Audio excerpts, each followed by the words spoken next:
Hi friends, இன்றைக்கி நம்ம கிறிஸ்மஸ்க்கு சூப்பராக ஒரு பனானா கேக் தான் செய்ய போகிறோம். இது செய்கிறதுக்கு ஒரு மிக்ஸி ஜாரில் ஒரு வாழைப்பழம் எடுத்து நீங்கள் தோல் உரிச்சிட்டு சேர்த்துக்கோங்க. சேர்த்துட்டு இதை நம்ம மிக்சியில் போட்டு ஒரு டைம் அரைச்சிக்கலாம். ஒரு வாழைப்பழம் எடுத்தால் சரியாக இருக்கும். இதை நல்ல ஒரு ஃபைன் பேஸ்ட்டாக அரைச்சிக்கோங்க. பழம் அங்கங்கே கொஞ்சம் முழுசாக இருக்க மாதிரி இல்லாமல் நல்லா அரைச்சிக்கோங்க. பாருங்கள், இந்த அளவுக்கு நல்லா ஃபைன் பேஸ்ட்டாக அரைச்சிட்டு இது கூடவே ஒரு கப் அளவுக்கு மைதா சேர்த்துக்கோங்க. சேர்த்துட்டு 3/4 கப் அளவுக்கு சர்க்கரை சேர்த்துக்கோங்க. நீங்கள் இனிப்பு அதிகமாக சேர்த்துப்பீங்க அப்படின்னா நீங்கள் 3/4 கப் சேர்த்துக்கோங்க. அப்படி இல்லை எனக்கு இனிப்பு கம்மியாக இருந்தால் போதும் அப்படின்னு நினச்சிங்கன்னா நீங்கள் 1/2 கப் சர்க்கரை மட்டும் சேர்த்துக்கோங்க. சேர்த்துட்டு ஒரு 1/4 கப் அளவுக்கு நான் இதில் ஆயில் சேர்த்துக்கிறேன். ரீஃபண்ட் ஆயில் தான் சேர்த்துருக்கேன். சேர்த்துட்டு இது கூடவே காய்ச்சி ஆற வச்ச பால் ஒரு 1/2 கப் சேர்த்துக்கோங்க.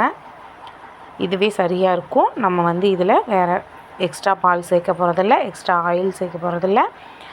எக்ஸ்ட்ரா கொஞ்சம் கெட்டியாக இருக்குது அப்படின்னு நம்ம வாழைப்பழமும் சேர்க்க போகிறதில்ல. ஒரு வேளை உங்களுக்கு ரொம்ப கெட்டியாக இருக்குது அப்படிங்கிற மாதிரி இருந்தால் நீங்கள் இன்னும் கொஞ்சம் பால் சேர்த்துக்கோங்க. சேர்த்து ஒரு டைம் அரைச்சி எடுத்துக்கோங்க.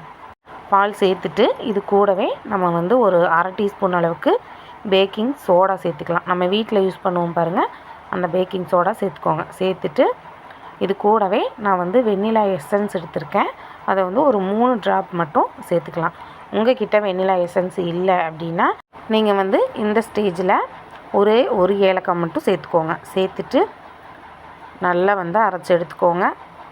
நல்லா மாவு நல்லா ஃபைனாக அரைக்கணும். அந்தளவுக்கு நல்லா அரைச்சிக்கோங்க. ஒரு 2 நிமிஷமாவது நீங்கள் மிக்ஸி அரைச்சி எடுத்துக்கணும்.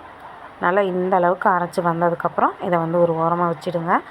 அடுத்து நம்ம கேக் ட்ரே ரெடி பண்ணிடலாம். நான் வீட்டில் இருக்க ஒரு அகலமான பாத்திரம் எடுத்திருக்கேன். உங்கள்கிட்ட கேக் ட்ரே இருந்தாலும் அதுலேயே நீங்கள் ரெடி பண்ணிக்கலாம். இந்த மாதிரி அகலமாக பாத்திரம் இருந்தாலும் ஓகே தான். இந்த மாதிரி ஒரு பாத்திரம் எடுத்துகிட்டு இதில் ஒரு 2 டீஸ்பூன் அளவுக்கு நீங்கள் எண்ணெய் விட்டுக்கோங்க. அதாவது ரீஃபண்ட் ஆயில் விட்டுக்கோங்க.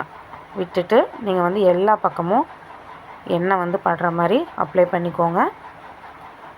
நம்ம அந்த எண்ணெய் பாத்திரத்தில் தடவி வைக்கும் பொழுது கேக் நமக்கு ஒட்டாமல் வரும். அதுக்காக தான் ஆயில் அப்ளை பண்ணுறோம். ஆயில் அப்ளை பண்ணிவிட்டு இதில் இந்த ஸ்டேஜில் 1 டீஸ்பூன் அளவுக்கு மைதா சேர்த்துக்கோங்க. சேர்த்துட்டு நம்ம பாத்திரம் முழுவதும் வர்ற மாதிரி நீங்கள் அப்படியே எல்லா பக்கம் லைட்டாக தட்டி விட்டீங்க அப்படின்னா இந்த மாவு நம்ம பாத்திரம் ஃபுல்லாக ஒட்டிக்கும்.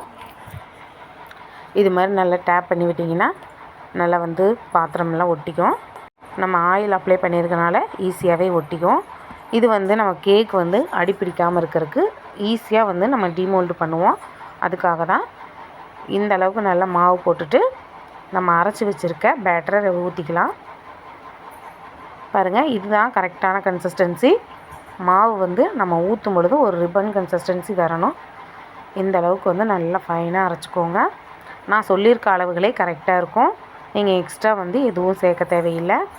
டேஸ்ட்டும் சூப்பராக இருக்கும். இந்த கிறிஸ்மஸ்க்கு நீங்கள் இது போல் ட்ரை பண்ணி பாருங்கள். உங்களுக்கு ரொம்பவே யூஸ்ஃபுல்லாக இருக்கும்.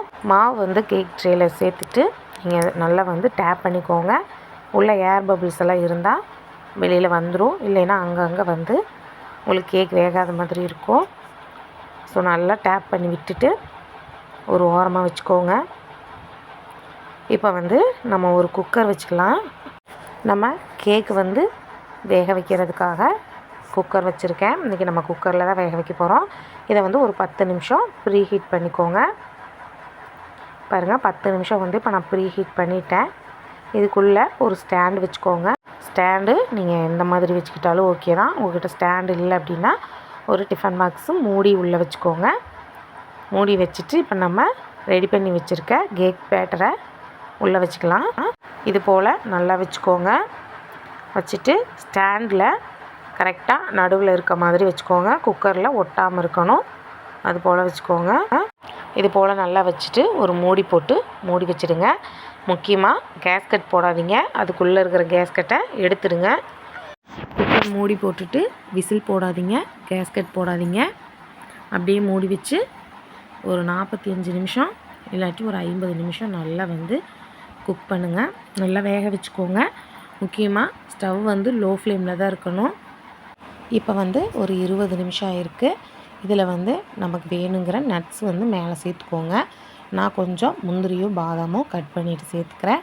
உங்கள்கிட்ட டூட்டி ஃப்ரூட்டி இருந்தால் அதையும் சேர்த்துக்கோங்க. திராட்சை, கருப்பு திராட்சை இருந்ததுன்னா அதையும் சேர்த்துக்கலாம். உங்களுக்கு எந்த நட்ஸ் விருப்பமாக இருக்கோ அதை சேர்த்துக்கோங்க. உங்களுக்கு வேணுங்கிற அளவுக்கு நீங்கள் வந்து நட்ஸ் சேர்த்துக்கோங்க. சேர்த்துட்டு மூடி போட்டு மறுபடியும் வந்து ஒரு 30 நிமிஷம் வேக விட்டுக்கலாம். ஆல்ரெடி 20 நிமிஷம் வெந்துடுச்சு. வந்து 20 நிமிஷம் ஆகிருக்கு. இது வந்து வெந்துடுச்சா அப்படின்ட்டு நீங்கள் வந்து ஒரு டூத் பிக் வச்சு குத்தி பாருங்கள். நான் வந்து கத்தி வச்சு குத்தி பார்க்குறேன்.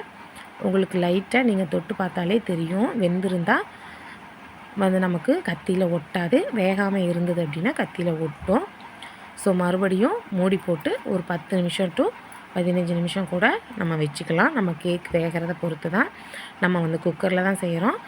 ஸோ ஒரு 5 நிமிஷம் அதிகமாகும், இல்லாட்டி கம்மியாகலாம். ஸோ அதுக்கு தகுந்த மாதிரி வச்சு நீங்கள் பேக் பண்ணிக்கோங்க. நான் இது செய்கிறதுக்கு கண்டிப்பாக வந்து ஒரு 50 நிமிஷம் எடுத்துருச்சு. இப்போ பாருங்கள், முழுமையாக வந்து நமக்கு ரெடி ஆகிடுச்சு. நீங்கள் இப்போ ஒரு டூத் பிக் வச்சு குத்தி பாருங்கள். அப்படி இல்லாட்டி ஒரு கத்தி வச்சு குத்தி பாருங்கள். லைட்டாக நீங்கள் தொட்டு பார்த்தாலே கையில் ஒட்டாமல் வரும். நல்லா பஞ்சு போல் அமுத்தி வரும். பாருங்கள், உங்களுக்கு நான் அழுத்தியே காட்டுறேன் பாருங்கள். கையில் கொஞ்சம் கூட ஒட்டாது. நீங்கள் கை வச்சு அழுத்துனீங்கன்னா பஞ்சு மாதிரி இருக்கும். ஸோ இந்த ஸ்டேஜில் நீங்கள் வந்து ஸ்டவ் ஆஃப் பண்ணிவிட்டு வெளியே எடுத்துருங்க. கேக் வெளியில் வச்சுருங்க. நல்லா வந்து ஆறணும். நல்லா முழுமையாக ஆறுனதுக்கப்புறம் நீங்கள் இதை கட் பண்ணுங்கள். நீங்கள் சூடாக இருக்கும்போது கட் பண்ணிட்டீங்க அப்படின்னா கேக்கு வந்து உடஞ்சி போயிடும். ஸோ நல்லா ஆற விட்டு அந்த ஓரங்களெல்லாம் எடுத்து விட்டுட்டு நீங்கள் வந்து கேக் கட் பண்ணிக்கோங்க. அவ்வளோதான் ஃப்ரெண்ட்ஸ். இந்த வீடியோ வந்து உங்களுக்கு பிடிச்சிருக்குன்னு நினைக்கிறேன். இந்த கிறிஸ்மஸ்க்கு கண்டிப்பாக இதை நீங்கள் ட்ரை பண்ணி பாருங்கள். உங்களுக்கு ரொம்பவே யூஸ்ஃபுல்லாக இருக்கும். வீட்டில் இருக்க பொருளை வச்சு ஈஸியாக நம்ம வந்து கேக் பண்ணிடலாம். இந்த வீடியோ உங்களுக்கு பிடிச்சிருந்தா லைக் பண்ணி ஷேர் பண்ணுங்கள். மறக்காமல் நம்ம சேனலை சப்ஸ்கிரைப் பண்ணி பக்கத்தில் இருக்க பெல் பட்டனை கிளிக் பண்ணி வச்சுக்கோங்க. அப்போ தான் நான் அடுத்தடுத்து போடுற வீடியோ உங்களுக்கு நோட்டிஃபை ஆகும்.